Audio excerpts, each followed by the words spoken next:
to shed some light on what's really happening here. Because, you know, the headlines, guys, the headlines are meant to instill fear, to create a buzz. Because when you instill fear, people react and they do what? They buy, they purchase, they buy into stuff, right? So the headlines are late. Let me tell you something. I've been watching, you know, all these different news channels, all these different places say Rhode Island recorded the lowest inventory of housing, meaning the least amount of homes available for buyers ever. Yeah, guess what? That was over a month ago. Okay, that was over a month ago. It's done. It's gone. Inventory is up 12% of active homes. Like, no one's talking about that.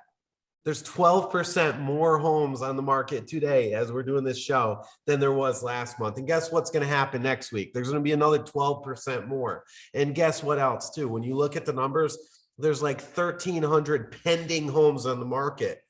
So when you look at that, there's really, it's not necessarily a lack of inventory as much as it is as there's just so many buyers out there right now. The demand is huge. And by the way, let me tell you something else that the headlines are not talking about. Mortgage rates are up, which is a good thing.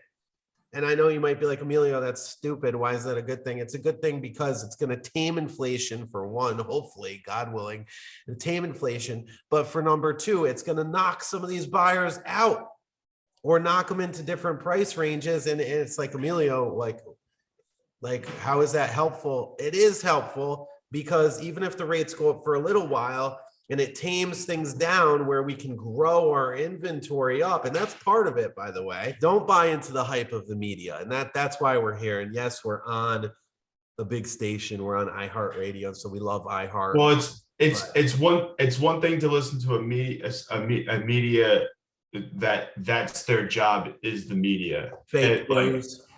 Like as reporters and media, that's their profession. That's what they do to earn a living is create media and media content.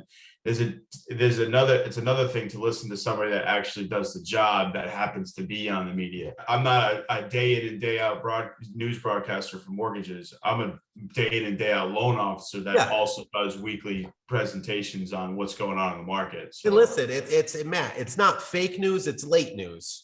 It's just late news. Come on. You guys in the news channels, come on, guys. You guys are literally a month behind the ball here. What's been a real key for a lot of people in our industry, and for me specifically, is that, you know, when the market changes, it's a game without being disrespectful to anybody.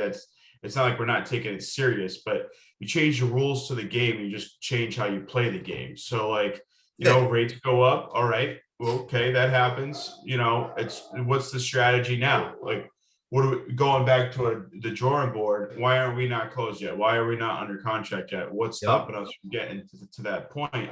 It's okay to revisit the strategy and to see, you know, if there is something that you can do to make yourself stronger. For someone that's selling a house that them and their family has lived in for 10, 15, 20 years, they want to hand this off to somebody that's going to take care of this house, keep on with those memory making times. So if you're in a position where you're going to move your family into a new home and it's perfect for your situation, tell your story, put in the work, go to the house, be at the open house, be there, be loud, be confident, be irresistible on making sure that you know your offer gets read through and acknowledged and taken serious, and it'll happen.